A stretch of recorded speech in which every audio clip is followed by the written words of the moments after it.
Game sense is a lot about knowing what's going to happen next and just executing your own play. For example, you don't see anyone on the map and you have this like sense warning you that something is going on, and then everyone starts to panic like, are they doing Baron, are they doing Dragon? In laning phase it might be whether to go for a minion or not, simple as that. And then later on it might be whether to TP, whether to roam, it can be anything. Developing a good game sense is like two things. First you have to like play the game a lot and just get into all kinds of situations. And the second is like having the capability of analyzing those plays and how to turn it into a favorable situation for you. The half of stuff which I do, I can't really explain in words. I only understand it in my mind. Like, it's kind of mind games, right? Your support is going for the ward and you see enemies. They're just scared because you're like, which guy will just go 1v3, right? It's really easy to play mind games with some people. Let's say I'm trash, I throw a lantern back, so they expect someone to come. That is one of the tricks you can do, completely psyching out Candy Panda. Every move they make, there is a correct move to make back. You've just got to kind of figure out how to do that. Some people spam a lot of games, and sometimes it's just you've done this thing 100 times that you just naturally do the right things. Janka, he doesn't know where an enemy will be. It's pretty much like he has sometimes sixth sense. The best overall game sense has probably Froggen, because he just knows everything. Somehow he always knows from which direction and when Cotton is gonna come. If you're always playing passive and never trying to trade in lane, then it's like extremely easy to see when I'm getting ganked. Good players are always going to be unpredictable. If you have a good feeling of where your lane is going and when you're power spiking and when you're not, you will always have the advantage on the enemy unless they manage to mechanically outplay you, but there's not really any players that's better mechanically. Welcome back, everyone. I'm joined once again by Joe and the Fisho, and we're going to take a look at that win from Roccat. Let's take a look at the comms from both sides. A lot of late game elements, but for Roccat, once again, a very strong mid-game core coming in. It seems to be what Roccat always aims for. Strong mid-game, so they get some first bloods early game for Jankers, as always. Get a goal lead, use it in the mid-game, and once they actually close out the game, it looks awesome. Against the Lions yesterday, where they did manage to close it out, of course, you can always look at the tactic and say, was it too much mid-game, or was it just them not playing aggressive enough? Today they did, and when you have a good mid-game come and you get the lead, like they did here, it works. And I think it's great to see, we heard Jankos say that they had a chat about what happened against the Lions yesterday. And it was a very similar build-up almost, but this game they closed it out much, much quicker, looked a lot more confident, and that's the Roccat that are going to win more and more games. Yeah, absolutely. Let's touch on the first bloods for a second. Fisho, you used to be in a pro team. Is that something you can learn at all? Because he just said, you know, I just do it. Well, you don't really aim to get the first blood unless you do like a level 1 tactic where you invade him and like this guy always stands here, goes AFK, we kill him. But it's more because Jankers is so aggressive early game and he's very good at knowing where to gank. So, of course, it's communication with his laners. It's like Overpower saying, this guy's overextended, he keeps trading with me, he keeps going forward. We can set it up very easily, and he can embed it, and then Jankers comes in for the first blood. So it's about his laners communicating to him, and then just him as a very good jungler, knowing I can go in here to this guy, I can go whatever lane it is, I know exactly what to do, especially on Ilyas, where he picks up most of the first bloods. We saw it again this game, and therefore he gets them. I mean, you don't really pre-plan it, saying we need to get first blood or we're done. I mean, it's not how it works. Yeah, and I was actually quite surprised at the end when I asked him about the playoff, and he's like, you know, we just want to prove we're the best team in Europe, which is a huge difference of how we used to talk to them and they were kind of down, Joe. It's like really setting themselves up and saying we are the best team here in Europe. And that's the thing, if you think back to the spring split where Roccat did so incredibly well, even then they're the really humble guys, you know, they'll never go out there and say we're the best. They'll always say we want to be the best, we want to prove that they're the best. And I think even if they won the playoffs, they'd still say we'd like to be the best. We're not, you know, we won playoffs, but are we really the best? I'm not sure. And that's, I think, really nice to see from them. But as you said, the change really from being completely unconfident to looking so insecure about all their plays, which they did yesterday as well, let's not forget. But there's two very different sides of Roccat, a confident, strong, quickly closing out games Roccat, and there's a very unsafe Roccat that dawdles a little bit and can end up losing games. And I'm not sure if Subaru is the complete opposite here, and then maybe think too highly of themselves and believe they go into a game against Rocket here and they can just do whatever they want and they're going to win it.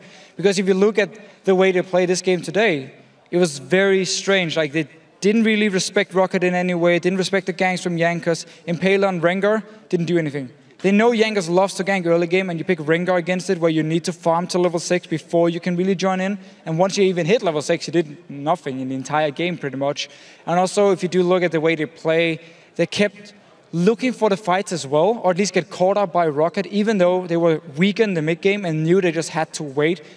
Selfie even built like Archangel Staff, Athenes, because he knew he wasn't going to get any blue buffs just to sit and wave clear. It means, okay, we're just going to sit here for now 15, 20 minutes, not walk into the Baron, not walk into the Dragon, and die. Again, Impaler, he walks into the Dragon, it's already gone. Just walks in, gets hooked by Vander, dies again.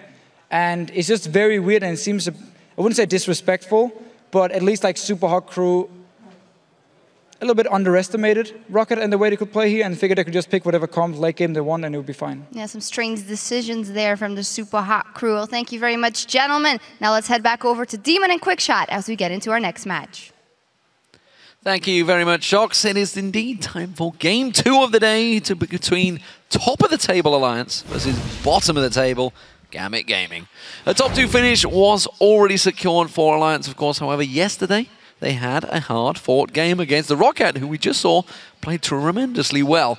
They had to hold off and defend a strong start to the game and play it very disciplined throughout until they finally reached their late game strength. Yeah, and truthfully, while they did hit that late game strength, it actually wasn't even that gave them the win. It was the inability to push by Rocket and a massive error in positioning from their Polish opponents that gifted Alliance the win. Now, I do want to be fair. Alliance did hold on. They didn't give up that inhibitor turret without a team fight, and they pushed Rocket back. My focus for this game will be what Shook plays in the matchup. He played Riven Jungle yesterday. It is a pick that has worked for him. He's undefeated, 4 wins. But you can, and I probably will, argue the strength of the champion when there are other priority picks available. It is something that a lot of the other LCS pros in both regions are discussing, whether or not this Riven is actually relevant or viable at this level of play. Yeah, I remember yesterday during the pick and bans we were saying, you know, the likes of a League Source available, yet he went for that Riven. It was kind of a surprise for all of us, of course. On the flip side, Gambit Gaming finally managed to break their losing streak yesterday after picking up a vital win over the Copenhagen Wolves. They were 0-11. It was a big, big turnaround for them. They are, of course, chasing down 7th place to give them the option of who to face in the promotion series, and are now just 1 win away from tying up that spot with the Wolves. Yes, and in the head-to-head with the Copenhagen Wolves, Gambit are tied at 2-2. They need to have 1 more win than the Wolves over the week to ensure that that tiebreaker actually happens. The Wolves are currently 0-2 after their games yesterday, and Gambit find themselves 1-0 coming into their second game here in Super Week. You have to assume that Alliance are far and away the favorites for the match, but you can't assume that this is going to be an easy game based on how well Gambit played yesterday. They were solid, they were aggressive, and they were coordinated. It's been well over a month that we've seen them doing that, and Diamond finally delivered a performance that is reminiscent of his pedigree. Let's see if he can do the same against a stronger opponent today in Alliance. Well, let's move right into the 2 starting lineups for these teams. Over on the blue side, it is Alliance. And of course, top of the table now, Wickd in that top lane, Shook in the jungle, Froggen, the big famous mid laner, Tabzz as the AD carry, and Nyph on support. And on the right side, it is Gambit Gaming with Kubon up top, a Diamond in the jungle, Nick playing the mid lane, Genja as AD carry, and Eduard as the support. So while our players are on the loading screen, let's see who you guys at home think will take this match. According to LOLesports.com, 79% of you have voted for Alliance. That is not as big as I thought it would be. It is not. There is still a fair amount of Gambit fans. I would dare say a fair amount of Diamond fans after his Kha'Zix yesterday. I definitely am more intrigued because I thought Diamond was slowly fading away. It's been a long time since he's had a very positive game. Still playing Kha'Zix. One of the only junglers in Europe to pull it out. Kotzinx did about 3 or 4 weeks ago. Didn't work with it. Diamond did last week. Didn't work. But yesterday did. And let's not forget, Alliance are a team that have been overconfident before losing their big losing streak, big winning streak to the Copenhagen Wolves before. What do we expect, though? Pick and bans? Will we see that Riven come out? Will we see maybe another Aurelia game with the Gragas back? Any other team, I would say maybe not. But Alliance, they are fairly set in their ways. If they feel Riven is a strong pick and it works for them, look, I can't fault them. They are 4-0. And I think the confidence and the comfort may fall into favor here, so we'll see what they lock in. So, Maokai being banned away along with Evelyn by Alliance. And of course, Kassadin and Lee Sin being taken away. That leaves Elise possibly on the table. Fizz being removed. A lot of big choices available, though, for both teams. Should it be required? Of course, the Nyph are out there. You never know. You never know. I'm pretty sure Froggen's not going to play that one again. I don't want to rule it out. Yasuo is still up. It's something Froggen has played in the past when he wants to go split push. Twisted Fate, Irelia. Riven is still up, as is that Elise that you talked about. But Diamond has been playing Rengar and Kha'Zix in recent weeks, and Shook has been playing Riven. So we may not even see those sort of trifecta junglers that we tend to see all so often. So Twisted Fate blocked in. First time in a good few weeks, actually. He's been snuck through the ban phase. We'll see how Froggen deals with that one. What will Gambit go with? A lot of choices for them, of course. Will Kog'Maw potentially be locked in? Or Tristana, Genja? Is he switching things up again here? This could be crazy. Knowing your opponent's mid lane and locking in some preferential AD carry and supports, it is a fairly safe option if Gambit want to go that route. Maybe getting a Thresh for Eduard or Morgana or Braum, as all the supports are still up and available. But decide against it, and it is going to be that switch for Genja. You know, you got some big balls when you pick Aurelia up against Wickd, because he knows how to counter that champion as well as play it. Tristana, though, as we mentioned, Genja venturing out once again, and we'll see how this one works out for them. Finally, deciding to move away from that Caitlyn. Late game, long range. Kog'Maw into Twisted Fate is always going to be a difficult matchup. I keep harping on about how immobile he is when you can jump onto him, and Twisted Fate will almost always find a way to jump onto him.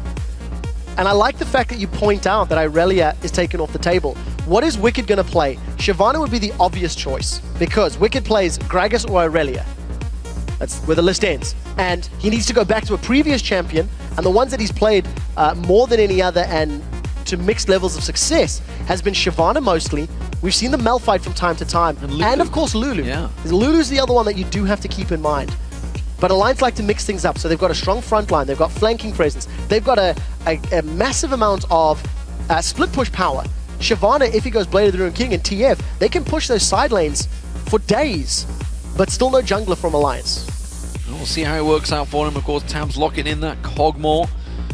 Tabzz had to farm up strong yesterday. It was a tough match for him and the rest of the team, honestly. So, Gambit, what will they go with? Will we see jungler? What will Diamond go with? Elise is the most likely, but Diamond is never one to go with. Kha'Zix is going to be a little more difficult in this scenario because the Destiny from Twisted Fate will obviously help counter that stealth and make him easier to focus in team fights. With Elise still being up and available, it is an option. And Gambit have got the makings of a strong team fight team here already. They've got, you know, the ball for engage and disengage, the Shockwave plus Irelia combo. If they put it on something like an Elise or even a Kha'Zix, you've got very strong engage power. Command Protect into Shockwave. But Alliance need to be grouped up. I also need to keep an eye on how Eduard lands his bubbles. Because once Froggen starts teleporting into team fights, if Eduard is paying attention and awake, he can do to Froggen what Millennium did to Jezz's and SK. Jezz's would teleport into team fights and get insta-gipped. And the power is there for Froggen, for Eduard as well, if he gets those Aqua Prisons down. What will the jungler be for Alliance? Nyph looks like he's going to be on Thresh. 22 assists the other week he got in one of his crazy games. Of course, that did put them over the 1,000 threshold. Tabzz has locked in Elise for Shook, so he will be going with the standard jungler this time around instead of that Riven. And I actually think that's a smart call.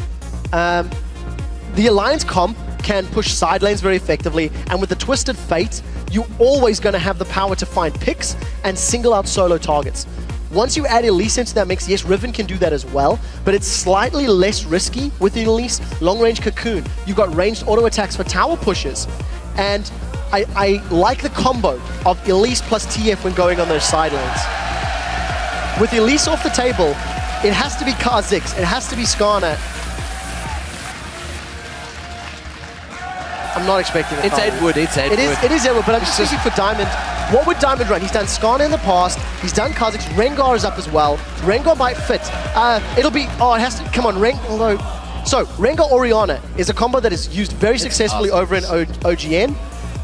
Kha'Zix will fill a somewhat similar role. He can throw his ultimate down, get the command protect when stealthed up, and assuming they can catch Froggen by surprise, he won't be revealed.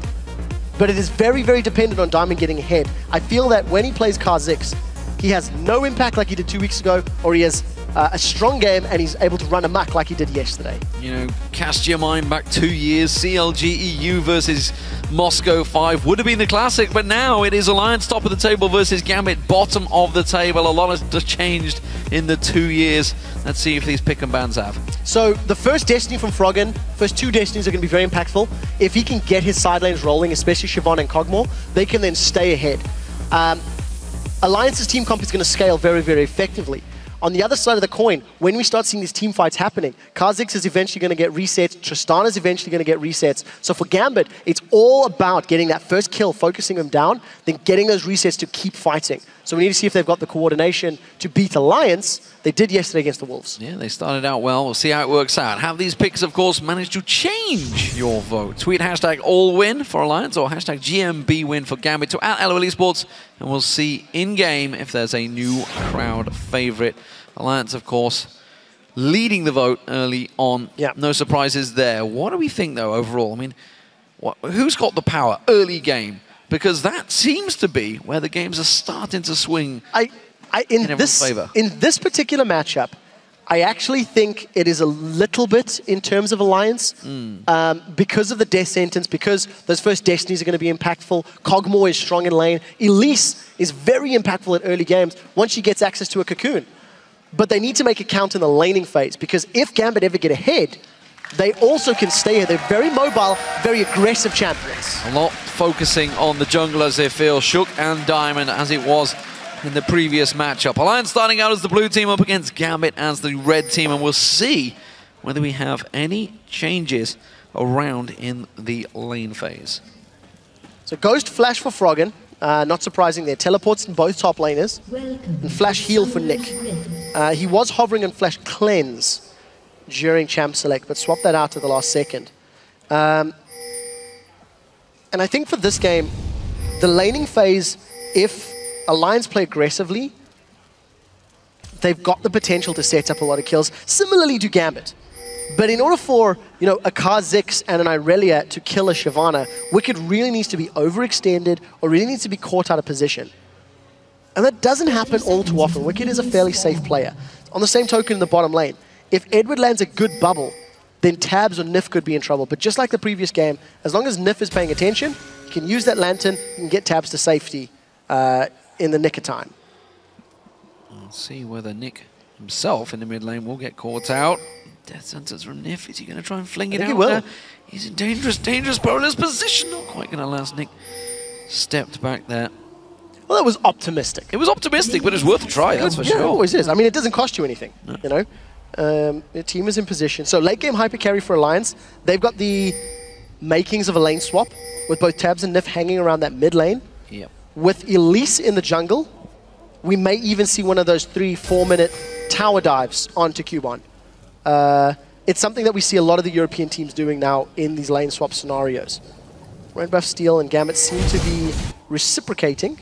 Yep. And they're going to be taking Alliance. So teams are trading maps. Alliance will claim ownership of the top half, and Gambit will say, fine, we'll take the bottom half. They're going to be a bit slower in this one, of course. They've only just got to the red, whereas Alliance have already taken it. 3 members to help them out on that one. Kubon and Diamond will be taking these raiders down the bottom half of the map. Froggen play a little bit passively against Nick, I feel, early on. He's got to be wary of the fact that he could have 3 members of Gambit pouncing out of that jungle on him at any moment. Nick is also doing the same, which is why you can see them playing towards the opposite sides of the bushes. Doesn't know what's really coming out. Blue Wolf now being picked up by Alliance, as I mentioned, much quicker in this jungle phase, of course, because they started it off. Meanwhile, Diamond only just about reaching that blue buff area. We will see whether Shook, with that speed advantage, is able to do anything, but he's not only got a speed advantage, he's got to experience disadvantage because Wickd has been alongside him the whole step. Yeah, so buddy system for Alliance, no buddy system for Gambit. Kubon's going to potentially join Diamond in the next minute or two. We did also see Tabzz, as well as Nyph, playing a little bit of the jungler role when they were moving around the map. And they cleared out some of the camps in the top half before moving into lane. But for the time being, it does look like a fairly standard lane swap scenario. And it's going to come down to when we see Wickd or Kubon going to lane, and this is Nick in trouble. Uh-oh, gold card, death sentence, Nick's in trouble indeed. Ignite goes down, the play pulls it to the side.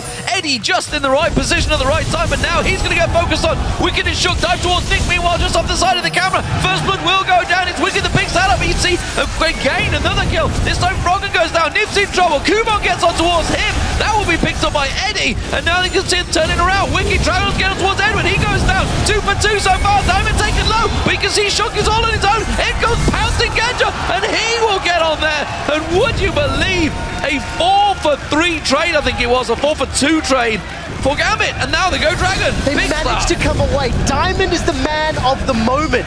Gambit had the numbers advantage, and Eduard was in the right place at the right time. It's not over yet. Wickd has burned his teleport. He's looking to challenge for more kills. And they're going to come around. Kubon's very low, Diamond's very low, but he is 3-on-1. He's got to be careful if he's going to stop this Dragon. The Dragon's still tanking out on Genja, but Genja's putting the pressure back down and towards him. Froggen comes in, wildcards come through. Nick joins the fray, back on towards it. Gold card ready, and Alliance step away. Dragon was stopped by Alliance, and that is what they needed.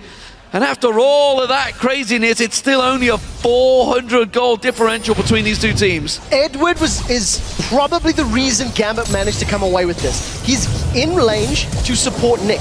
And look how quickly both Kubon and Diamond come to join the fray. So in a best case scenario, this is still a 4-on-4. But Gambit managed to group up and cluster and focus the right targets down. Diamond with the double buff stays alive the entirety of this fight, and Eduard lands a great double bubble, locking both Wickd and Shook up, despite the fact he goes down instantly afterwards. 4 for 2, Dragon was not secured, so Gambit, while they have a gold lead, they didn't extend it further, and if you actually look at it, it's still fairly even between the teams. What we need to see is what Diamond does with those 2 kills and 2 assists. How much more can he impact the game?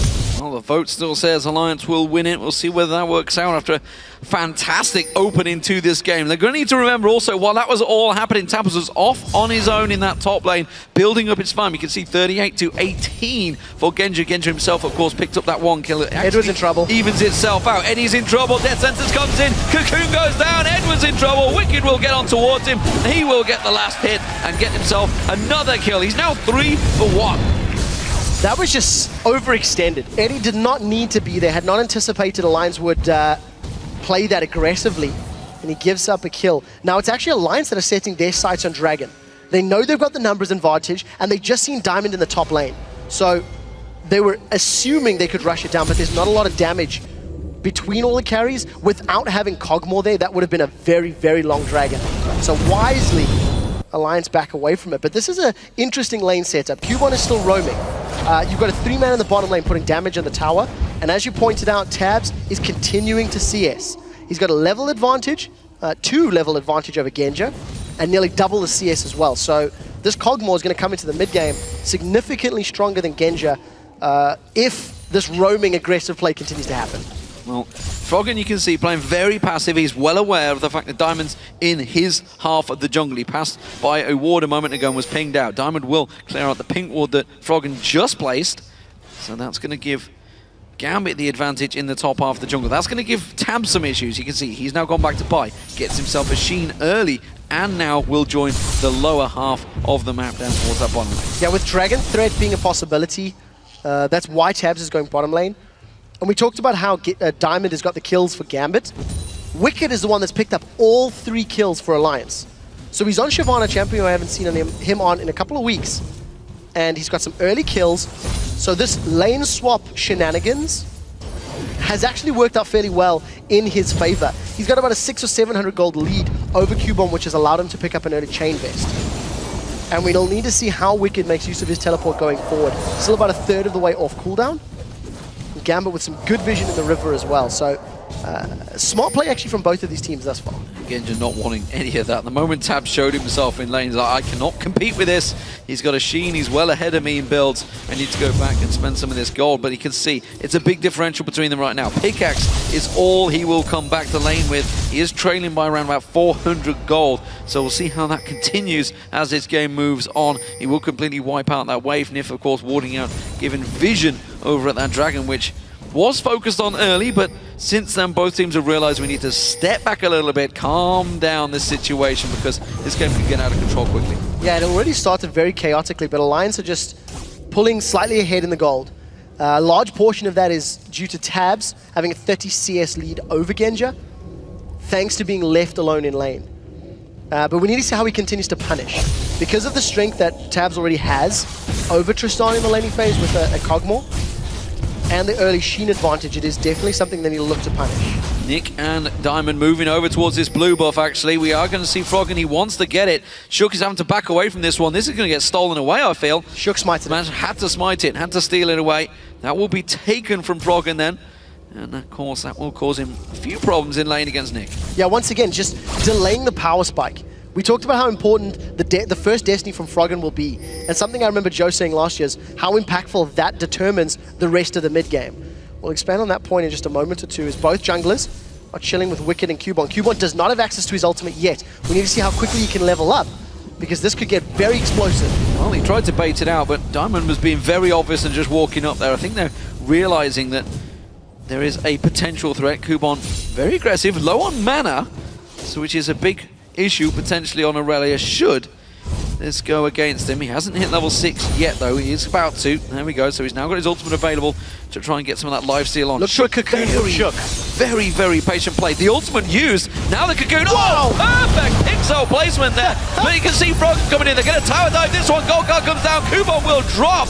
And that was so well executed. What a Cocoon from Shook. He managed to thread the needle. Despite the fact that the follow-up from Wickd wasn't on target, it didn't matter. Froggen was in range, he'd roamed up to get in distance for the Destiny. And the point that I was trying to highlight that I remember Joe saying so importantly is if that first Destiny doesn't work, it gives your opponents that window of opportunity to play more aggressively and to be more active on the map, make more plays, go for more invades. And Froggen secures the kill with that Destiny. He's gone back to the mid lane, actually. Has not opted to spend any of his money. Still sitting on 2,600 gold. And Nyph is actually the first one that is back from that mid lane. He's got the makings of a Chalice of Harmony as well. Important kill for him. Remember, no blue buff for Froggen. Diamond now making his way down towards this bottom lane. 2-0-2 for him. Let's see if he can get involved in a little bit more. See if he can make a play on Nyph and Tabzz, who has a big advantage so far. So Diamond needs to wait a few CS. Eduard is very close to hitting level 6. And that tidal wave would be very impactful with trying to keep Nyph and Tabzz in place. But instead, he may actually move around the back of the lane. Look at this, jungler's in the same page, but Tabzz is melting Genja. A lot of damage going down on Genja. Just a couple of hits there. Shook finds Diamond though, gets himself a Cocoon down on him. Tabzz trying to throw his ultimate spit on towards Diamond from long range. Didn't quite land, and they will back away. Notice how Diamond was trying to set a gank up after the Destiny had been used from Froggen. While Diamond was doing a lot of counter jungling and moving around the map, he didn't pick the fight in the top lane, backed away, and it was a fairly successful tower dive from Alliance that got that kill. Now Shook is once again chilling in the bush. Last time he hung out in the top lane, he stayed long enough to secure the kill. Diamond is close-ish by the big white rather, but it's still going to be a little bit of time before he can get involved in the fight. Wickd putting some pressure on Nyph there as he took the Wraiths away. Nyph will ward out Dragon. Actually, it looks like Dragon may well be starting out here for Alliance. They're going to find, not quite get vision of Diamond there. They will do with that ward. But with him nearby, they decided maybe to be a little bit more cautious. Teleport's available for Wickd in that top lane, not available for Kubon. So if Kubon shows himself in a moment, he knows he's got to run all the way down if this fight would start. 30 seconds before Froggen's Destiny's up once more. Neither team has made a big play for Dragon, but with the warding Alliance have just put down, that has to be their focus. And Alliance will either look to punish the back timing of Gambit or try to force a fight and then go for objective. Look at the positioning here on Diamond. Destiny still not up for Froggen, so good numbers advantage. That's a 5-man, and Gambit simply can't contest. Yeah, Wickd just teleports in, gets himself the Sunfire Cape, secures it. They were simply waiting for him to get that item secured, and he'll return to the top lane without trading anything. So Alliance get themselves the advantage now. 2,000 gold in the lead over Gambit with that second Dragon of the game. Smart play from Alliance. They set the vision up. Once they had full vision of the pit, then they just committed. They managed to secure. So for Alliance, they've now got themselves in a strong lead. We talked in Picks and Bans how their comp can do very well at finding picks because of the power of Twisted Fate, because of the Cocoon and the Death Sentence. And we just need to see how Froggen now wants to keep playing. He's got a Morella Namicon picked up. That'll help negate some of the healing from Nami, as well as the 2 summoner heals that Gambit have got on the team. And I also think that Tabzz is doing very well. He's got 2,400 gold, so he's also getting close to finishing a Trinity Force. He's extended that CS lead to 40 over Genja. There is a massive disparity in damage and itemization between both of these teams' AD carries. Yeah, nearly 1,000 gold between the two. Now it's just past 1,000 gold, in fact, now between those two. So Tabzz' big lead. That, of course, all came from the opening start. The craziness, the battle that ensued in that river while it was all going on, while Genja came up to help Gambit out and honestly win them that fight. Tabzz was freely farming in that top lane. Nyph and Eduard going at it in the bottom lane. Kubon and Wickd poking back and forward. Remember, Sunfire K picked up for Wickd there. Has to use his Dragon Descent to get away from the tower aggro. Shook is nearby, but there is a ward in that Tribush. He will get spotted out. Shook coming around to give full vision, give Kubon a little bit of a scare. Diamond is nearby, but I think they're not going to dive on this one just now. The wards may be setting up for a future dive, though. If Wickd decides to heal and come back, get his Dragon's Descent once more. But since that opening engage in the first few minutes, Diamond has not been successful at finding ganks. If you compare Shook and Diamond post the opening kills, Shook has got ganks in the top lane, he's got Dragon, he's applied pressure bottom lane. And Diamond is still looking for the opportunity, he's still looking for the scenario where he can jump in. And he has to play a lot safer since the Destiny is now available for Froggen. So Gambit are most likely playing somewhat more reserved out of the threat of a Destiny gank from Froggen. He's got Flash, he's got Ghost, he's just picked up his Distortion boots as well. So we may even be seeing more decisive play, I think, from Froggen is the word I'm going to use. Well, his bottom lane advantage is pretty huge. I'm seeing movement in the river, actually. Genja called out. He's going to have to rocket jump away, taking a big chunk of damage. Meanwhile, middle of the map, you can see the junglers and mid laners just shifting around there, trying to get some positional movement. Nick actually fairly low on health, but he gets a quick burst on Froggen. Pinkwood was cleared out by Diamond and Shook now. Gonna this time finally get the blue buff for Froggen. Genja has 1,400 hit points, and that critical hit from Tabzz took 25% of his hit points away. It was a 310 damage crit, and it just melted Genja's HP. We did see Eduard land a pretty good bubble onto Nyph, which at least negated any further aggression. But Genja's just playing full damage control. That CS lead is continuing to grow. Tabzz has got another 10 CS advantage over Genja. And of course, because Genja's playing Tristana, it's actually difficult for him to sit on the back line and farm under his tower, because his explosive shot is going to be pushing the wave out. So it actually exacerbates the problem of Genja looking for CS but still wanting to play safe.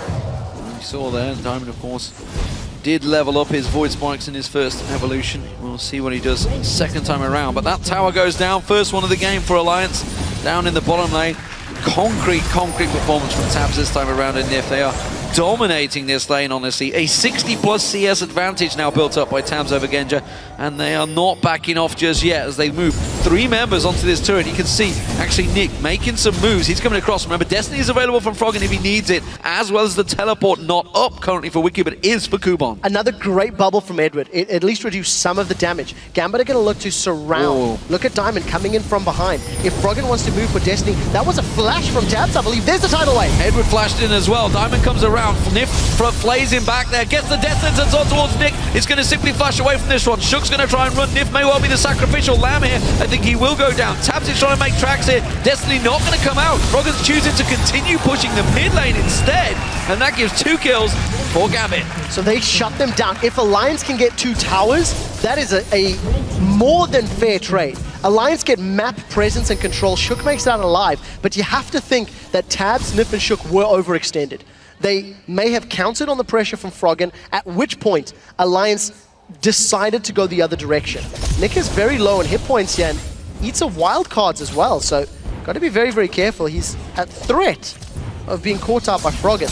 And I think strategically, Alliance probably made the right call. They get more net gold, they get more map control, and they've opened up Gambit's jungle for invades and for deep wards without having those outer towers, as well as made this next dragon safer for them because they've still got the middle and bottom tower to fall back to in the event of an engage. Yeah, I do somewhat question Kubon's teleport down towards that bottom lane, whether it was absolutely needed, because you could tell Alliance, although Wickd did try and Dragon Descent pounce across, didn't quite get the interrupt on him, and instead took the tower, as you mentioned. 2 towers going down, very much worth it over 2 kills. Dragging it up in 20 seconds, Gambit currently have positional advantage, but Alliance, you can see, already moving in force. Kubon does not have teleport available, has just back to base. Wickd can join in at any time. Alliance, of course, was already secured the first 2 dragons of this game. Kubon is heading towards the pit. It's going to be a 5-on-5. Yeah, Gambit have got pretty good vision set up, so they're aware the objective is coming up.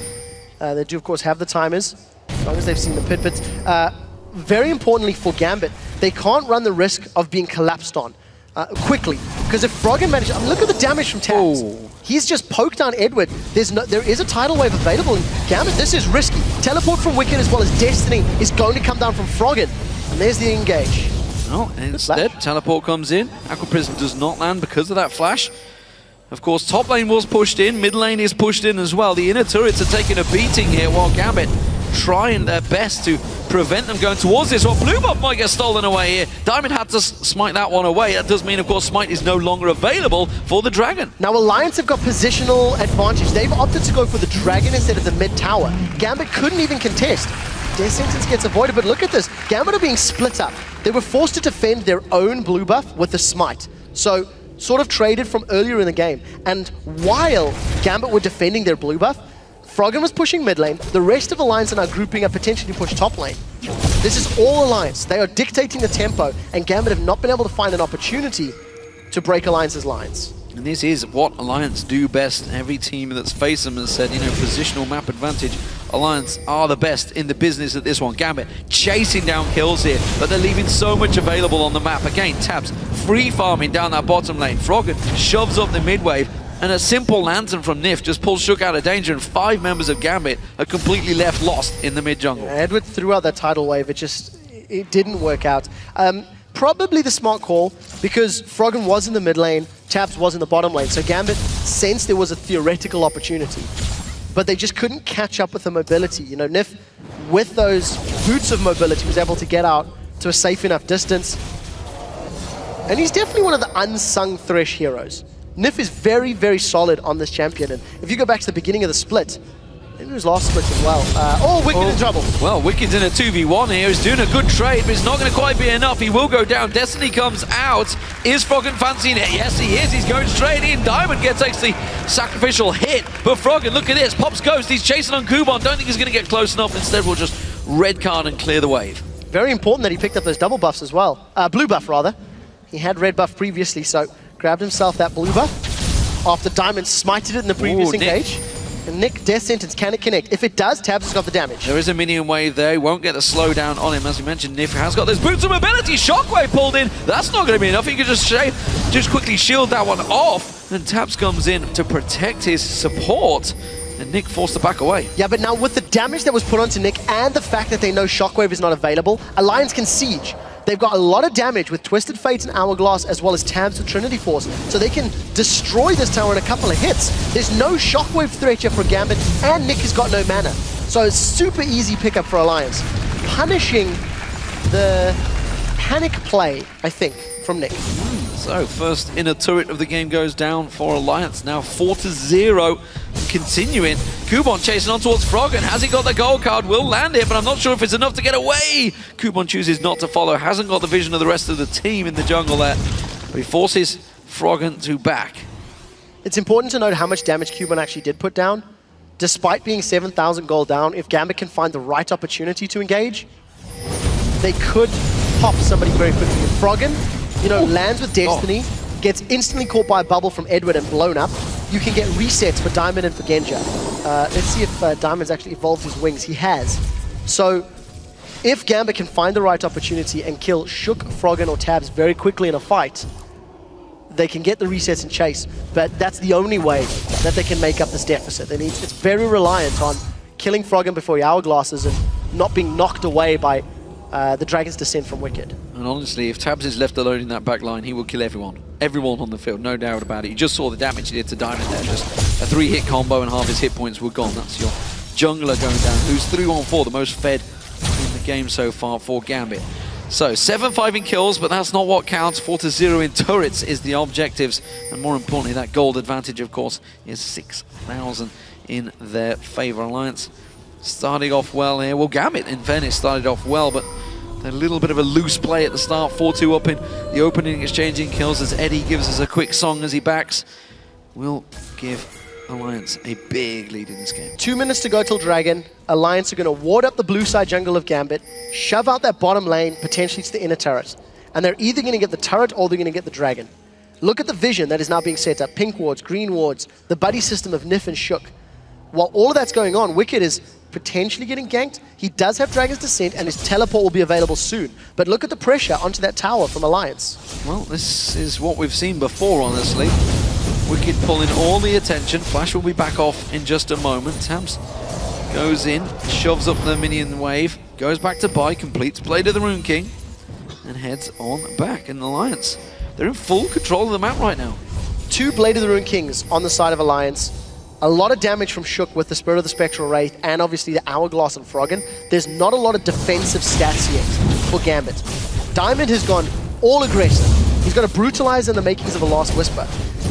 He's not tanking. Look at Wickd. Whoa! Melting Kubon in a 1-on-1. Has to hit the ultimate to try and get some lifesteal back off that minion wave. Diamond is nearby, but I don't think Wicked's too worried about that one. Kubon's going to Blade Surge on towards him, dashes in there. Diamond now coming in for safety. Will try and get on towards him, but look at this. Froggen pops his ultimate, chases in, Ghost pops. Yellow card will come out in a minute. The stun goes down as the Diamond. He's going to drop, and Wickd tanks the turret. No problem about that one. The rest of Diamond try and react on towards it. They will get themselves a kill on towards Wickd. He stuck around a little bit too long. Now Eduard's in there. Genja comes around the side there. Quick repel from Shook, but while this is all happening, Tabzz is just free farming down the bottom, taking down yet another inner turret. He's going to push on towards the inhib turret here as Alliance keep them busy in the top. They trade 1 for 1. Dragon's going to be up in 15 seconds. If Alliance continue to stay grouped in the top lane, they may even be able to put pressure on the top inner turret. Tabzz is finally deciding to back away, and Alliance once again using their bodies as bait.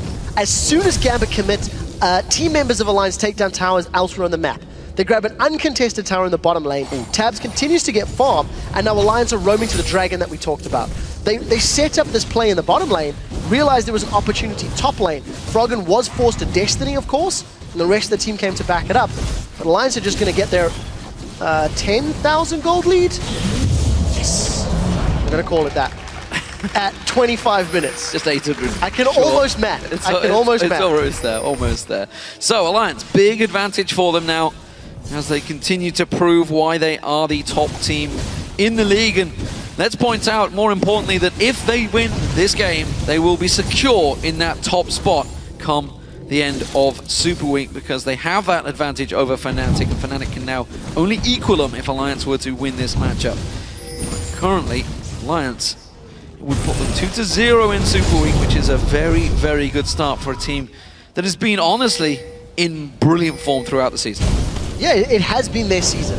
Or their split, rather. Now Wickd has found Diamond. Diamond in a little bit of trouble. Eddie comes in and just gets a quick poke on him. That wasn't the Blade of the Rune King, by the way. That was just a simple, straight-up Dragon's Bite, I think, from Wickd. He's got himself a big wave. He'll just push on through. Luckily, it applies the passive of Blade of the Rune King. And that's just melting his HP. But again, Diamond still yet to complete the Last Whisper, still yet to build tanky items. That is literally a bug that can be squashed very quickly. Gambit's got no damage reduction on his Diamond's got no damage reduction on his ultimate. That's been gone for a few patches now. And that was one of the big reasons everybody moved away from Kha'Zix. Oh dear. Oh, Diamond hooked in. He's not getting out of this one. Oh, is he? Yeah, here comes Destiny comes in. Froggen, that's a little deep. He's going to use a bit of a Messiah. Sunday's Hourglass straight in amongst 4 members of Gambit. Now Wickd, the big tanky target, comes on through. The rest of Alliance come through. Death Sentence's back off cooldown. Kubon hooked in this time. Didn't fancy that one. Shockwave pulls in 3 members of Alliance. Diamond pounces in there. Kubon gets 1 kill. Diamond gets the reset. Jumps back in there. Genja gets the kill on that one. Everybody from Gambit so low. The heal will protect them and keep them away. It was a 2-0 though for Gambit. Despite the fact that Gambit were 10,000 gold down going into that team fight, they found the right targets they were able to kite, and the resets is what helped them out. They got 1 kill, they chased further for another one. Alliance were disjointed. They went in drips and drabs, side by side, and weren't really a strengthened force. Now Gambit need to be very careful. They do have wards here, and Wickd does have teleport, so I don't think they're going to go for the objective, but if they at least deny the vision and regain some control of their jungle, it's steps to move forward. The key thing to note is just how split up Alliance are once this fight continues to break out. Froggen is between 4 members. Now he's going to get pulled to safety, and Wickd is then going to be between 4 members. Alliance are never dealing damage as a team, and single members of Alliance are being bursted down by multiple members of Gambit. Oh, another fight in the mid lane. Straight back into it. We just saw Froggen surfing that wave, actually. That's made me giggle. But yeah, you can see the fact that Kubon teleported onto the ward in the bush, tried to rush straight around to Baron. They wanted to start it off, but again, that pink ward put a stop to that one. Steal away, Diamond there, gets the blue buff secured. While this is all happening, Froggen has snuck down the bottom lane, and this is what we talked about, the split push possibilities that a Twisted Fate does offer you, along with Wickd now going in towards that top lane. It's going to be a 1-3-1 split push for Alliance, going back to standard tactics. It's what their composition does best. They put themselves into a position where they can push the side lanes, and because of the response that a teleport or a Destiny can have, it allows Alliance to maximize the opportunities they can punish. But the interesting to note is as this game continues to progress, Diamond has still not found another item. He's been sitting on a pickaxe longsword probably the last 9 minutes, and he hasn't earned a whole lot of gold. He's been investing a lot into vision, into wards. And yes, that is helping out in theory. Diamond is not growing in strength, whereas Shook has got himself a Randian's Omen completed, along with Wickd having a Randian's Omen completed. Gambit won that last fight because they single targets out. If Alliance don't make that same mistake, I don't think Gambit have the damage or the survivability to win another fight. Big thing is, Genja will get stronger, but problem is Tabzz is ginormous right now. Froggen continues, shoves that wave in, comes across again, keeping the vision across the map. They're going to 1-4-1, 1-4 split push this time around. 1-4-1, they're going to get a 6th man on the pitch. You never know, the referee's going to pull himself up a computer in the top lane. Probably would hinder, actually, thinking of the referees. At the moment, though, Froggen shots on along that bottom lane. Alliance, full control. What will Gambit do? They need a little bit of another successful play. Alliance went a little headstrong into the jungle, I think, and which is why they've stepped off the gas here and gone a bit more passive. Notice Dragon's up once again in 2 minutes, and for the 3rd time this game, because Alliance have got all those towers down, because they've got a lead, they invest a lot of wards and vision into their opponent's jungle. I would dare say there's a small argument for maybe overkill because of the amount of wards that have invested for like the number of dragons. There's 3 sweeping lances on Alliance, so they're spending a lot to get this vision, now they need to punish it. To be fair, Alliance have got every single dragon this game.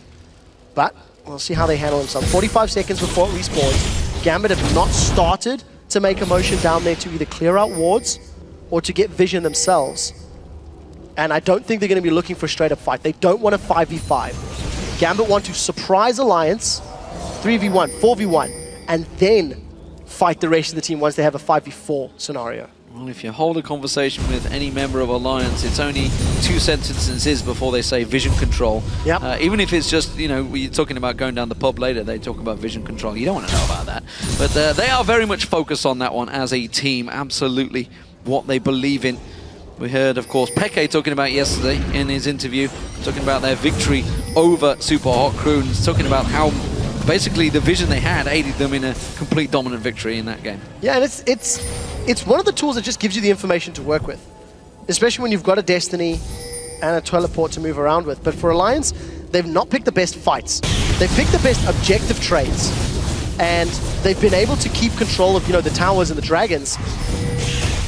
But they're losing on kills. Every time engagements have happened, Alliance have been in the wrong place, right? So Destiny's coming in, and there's Wickd from the side. Oh dear. We'll forget that happened and just move on, I think. Gambit will disengage as they manage to walk away from this one. Baron is a possibility, though. Still, Destiny was used. Alliance, though, let's not discredit here. They've had every single dragon and every single tower so far. Gambit yet to get a single objective on the map. Yeah, Gambit have responded well to punishing Alliance when they're overextended. But once again, Nyph has caught Nick, but he might go down. Oh, he has to back us away from that one. Genja used his rocket jump to go in aggressively. It's important to note, Diamond now, he's in trouble. Wickd comes on towards him, play the Rune King, will get the slowdown on him, along with the Randian's Omen, but I'm not sure he's got the damage to dive on the tower. He could have dived, he could have took the hits, but it was risky. If Wickd could have got Diamond lower or dead, that would have allowed Alliance to go for the Baron in much more safety. That is why he committed, why he burned the flash and tried to jump in there. But it did not work out in his favor. Gambit, unfortunately, again, are just too far behind. They don't want to stand toe-to-toe. And that last little giggle fight where Wickd and Froggen threw themselves at Gambit, Eduard actually had a very good tidal wave. It was a strong disengage, despite the fact that Wickd went a bit wide with his descent in Dragonfall. Not for the first time, that's for sure. So Shook, laying in wait. He landed and threaded the needle with the cocoon at the start, which aided in Kubon going down. Tabzz was hoping something would get created, but instead, it looks like a bit of a Baron bait potentially here. Alliance want to try and draw Gambit in. Remember, Gambit have famed before for basically saying they're going to throw everything into a fight to maybe make sure that that Baron is stopped. They put high value in this target, as they should. Eduard hooked in and taken down. Tabzz just shreds through his health there. Kubon comes in, but look at Tabzz, he's just ripping through that top laner. Now Nyph separated out. Wickd pounces through and he just disappears under the flap of his wings. Now Genja's going to get chased down. Destiny comes out, Froggen catches on. Kubon there. Genja blows Froggen off the map there. Diamond going to get focused on. Tabzz doing all of the damage. One more shot, not going to land. The stealth just about gives him the speed to evade that ultimate, but the Baron will go down. It's Alliance once again coming out on top. Finding the right targets and this time punishing Gambit for being split up. Alliance landed all of the crowd control they needed, and the very farm, very fed Tabzz and Froggen were able to just clean house in that scenario. So Alliance grabbed themselves 3 kills, grabbed themselves a tower in the top lane, and a Baron. And now Alliance should feel comfortable to continue committing. That's just Tabzz and Nyph peeling at the right time. Alliance were never fully committed to going for the Baron as the solo target. You've seen how quickly they responded to the threat of Gambit. Instantly, every single member peeled. And it's because they had such a big item lead. It's just, what surprised me there, like Nyph was caught with a cocoon, and how quickly they switched from Kubon to Nyph instantly. The shot calling so crisp and clean right now for Alliance. They quickly all reacted instantaneously, all 5 of them going towards that same target. Diamond caught out here. Pinkwood was getting cleared. I'm not sure Nyph's going to catch on towards him. Tab will get some damage down, and the eyes and the vision are on him. He continues to poke in. Wickid's chasing around. He finds Nyph, pounces across, Dragon's Descent, and just melts him once again under his wings. Now Nyph this time. Wave gets rided out. Quick surfing comes out from Tabzz and Wickd, but Gambit have to back away. Now 5 members with Baron are going up against 4 members of Gambit, trying to hold this inhibitor turret. Tabzz hit every single living artillery while chasing Diamond through the jungle. Alliance are now onto the inhibitor turret. There's very little Gambit can do. With the tidal wave being used in the jungle, there's no disengage power or engage power. And at 36 minutes, yes, Diamond finally finished his last Whisper, but he's picked up the defensive item he needed. Negatron Cloak. Not even it. A null magic mantle. That's it. Diamond does not have gold. He does not have the resources he needs to be the impactful champion he needs to be, despite the fact he went 2-0-2. We'll see how it works out. At the moment, it's looking like Alliance strongly in the favor. 6-6-6 for Alliance. They are the beasts as they move through on Gambit, who are just shy of 50,000 gold. So you can tell 17,000 gold differential now, as Alliance almost certainly will close out this game for the win. Of course, that gives hope and praise maybe even for Copenhagen Wolves, who themselves went 0-2 yesterday. They need Gambit to go down in this game and keep themselves in 7th place. So Froggen did use his Destiny a moment or 2 ago, just to get up to this lane and help put some more pressure onto the tower. And rightly so. If Gambit lose, well, they lose this game, they will be 1-1 on the week. Copenhagen Wolves are 0-2. Gambit need to have 1 more win than the Wolves. Right, ditch effort from Gambit. They've got that. Ditch effort. They got towards Tabzz. Straight away, Kubon goes down, and they bounce on through. Not too sure what Trevor was thinking, but nonetheless, Alliance know exactly what the focus is. Nyph will get down. He's going to get caught out the heel. Is it going to be enough? Blue card's going to get on towards him. That will be Genja that goes down. Wild card's thrown on through Nyph and Eduard, both caught with the damage on that one. Alliance will clear out. They don't care about the inhibitor now because the Nexus turrets have been opened up as they push on through. And Alliance secure themselves 1st place. Will they finish it here though? I'm not sure. You can see they're trying to put the damage back down. Can they get on towards it? Just hit the damn Nexus turret, for crying out loud. Alliance just toying with the sun. They want some more damage. That's all they want. They're after KDA stats. They're trying to pad them out. It doesn't matter. Alliance are top of the European League of Legends Championship Series in the league and move into playoffs, the #1 seed. Took a long time to close that out. And Nabs, as it was at the end, managed to get caught. I got a bit excited, D-Man. I got a bit excited. I'm glad it was Nabs, you said, because I thought you said something else. Nonetheless, Alliance, dominant win for them, proving why they are the best team in Europe right now, and really, they are light years ahead of some of their opposition. To be fair, it did feel like they were struggling to find ways into Gambit. They committed 2 or 3 times in that sort of 20 to 35 minute mark where Gambit did punish them. But on the same token, didn't lose a single tower, pushed the waves perfectly. Every time they lost champions, they took towers in reply. Didn't lose a dragon, didn't lose a tower, didn't lose a baron. 22,000 gold lead in the end, just after 38 minutes. That is a strong result for Alliance, that's for sure. It really is. Dominant. And you know, the rest of the teams really have to look at Alliance, because if you look back at Spring Split, they were nowhere near this dominant, but they really have stepped it up as a team in the summer. Yeah, coordination, calling, the decision-making is great. I actually think one thing we can take away for Gambit in this game, their team fighting was fairly good. The few times they did actually have battles in the very early game, even when they caught Alliance out in the jungle, their coordination is better than it has been. Genja got obliterated. It's unfortunate, but Gambit, of course, they are looking stronger. We need to see if they can chase 7th against the Wolves. Well, of course, with that win from Alliance, our first 2 playoff seeds are now locked in. We already knew, of course, both teams would get a bye directly to the semi-finals over at Gamescom, but Alliance, they will be taking the first seed, and Fnatic are now second. So that table's starting to fill out. Oh, ladies and gentlemen, you can feel it. The Worlds are getting closer. The World Championships and the regionals at Gamescom just 2 weeks away. They're going to be massive matches, best of 5s. Alliance and Fnatic already secured. Big fan favorites, of course, both those teams. The biggest question is, who will they be facing? Because you're going to have Super Hard Crew, Millennium, SK Gaming, and Rocket doing battle for those last 2 spots. And going into the week, we had theories on who they were going to be, but those theories have been thrown completely out of the water. And those are best of 5 games as well. Not all of the teams that are competing have a lot of experience in the best of 5 format, especially the younger guys, like a Super Hot Crew. They're not necessarily as attuned or accustomed to that style of play. Yeah, fantastic result nonetheless. Gambit, of course, are trying to set the sights on 7th place. It's a minor setback, not a massive one, because Copenhagen Wolves did lose twice yesterday, so they're already 0-2 in Super Week. Gambit themselves are 1-1. They still only need 1 win to tie up the Wolves. So, the next game is Rocket versus Copenhagen Wolves. If Rocket do Gambit a favor and beat the Wolves, Wolves go 0-3. Let's theorize Wolves go 0-4 and Gambit go 1-3. All of a sudden, we have at least the first tiebreaker booked in for tomorrow. Well, we'll see how it works out, ladies and gentlemen. For now, we're going to go over to Shox and Deficio, who are ready to speak with Nyph. Thank you very much, D-Man. Trevor is so happy about those tiebreakers, so are we, of course. But Nyph, the man of the hour, congratulations. Another victory here for the Alliance. Tell me about the preparation going into this one. I can imagine that it was very relaxed knowing that you guys had locked in that top 2 spot already. Yeah, we pretty much had to win only 1 more game, and we're really happy that we achieved the first place in the season. Will this give us a good advantage for the playoffs? We didn't prepare for every single enemy, rather for the whole weekend.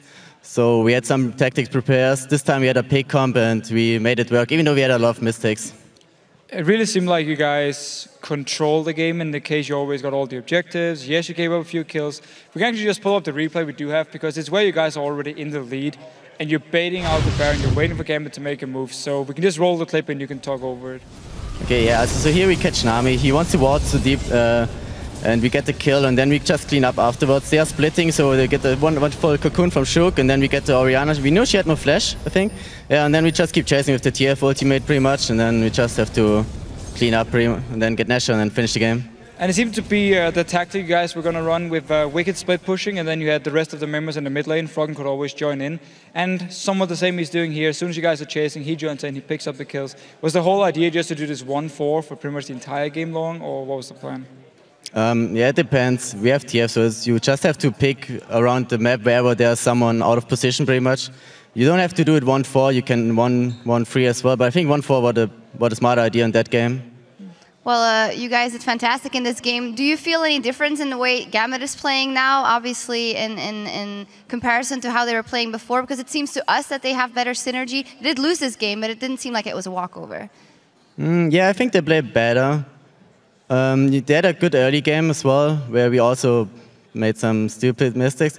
But they were overall better, but got really far behind at the bot lane because they chased us, and then we used this really hard, so we could just snowball from there on.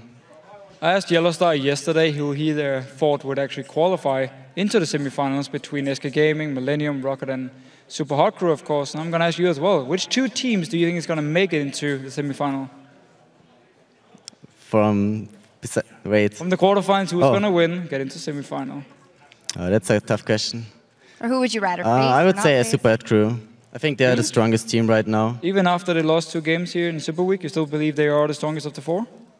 Yeah, I believe so. I mean, they have to prepare a bit more. Like it feels like that. The mid lane, I don't remember. He got outpick a bit. Selfie? Selfie, yes, sorry. And they have to work on more picks so that doesn't happen again. All right, and then finally, talk me through your aspirations for the playoffs. Obviously, very important going into that as #1. That must give a mental advantage as well. Yeah, I think it's really good. It helps as well. And we saw the bracket of the Gamescom, and we saw the first team get the second game, so it's in the afternoon, so that helps us really much. So we wanted to secure the first place for sure. All right, well, thank you very much. Congratulations. Thanks. We have to step away for a moment, but when we come back, Rocket tries to rise above their 6th place spot, while the Copenhagen Wolves try to hold on to 7th. Stay tuned.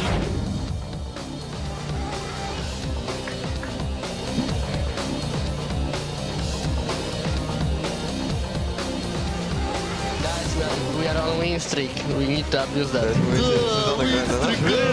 Wow! Gambit win streak, best win streak. Very, very patient play. The ultimate used. Now the Cocoon. Oh, perfect Pixel placement there. But you can see Froggen coming in. They're going to tower dive this one. Gold card comes down. Kubon will drop. Wickd travels getting towards Eduard. He goes down. 2 for 2 so far. Diamond taken low. But you can see Shock is all on his own. In goes pouncing Genja. And he will get on there. Kubon hooked in this time. Didn't fancy that one. Shockwave pulls in 3 members of Alliance.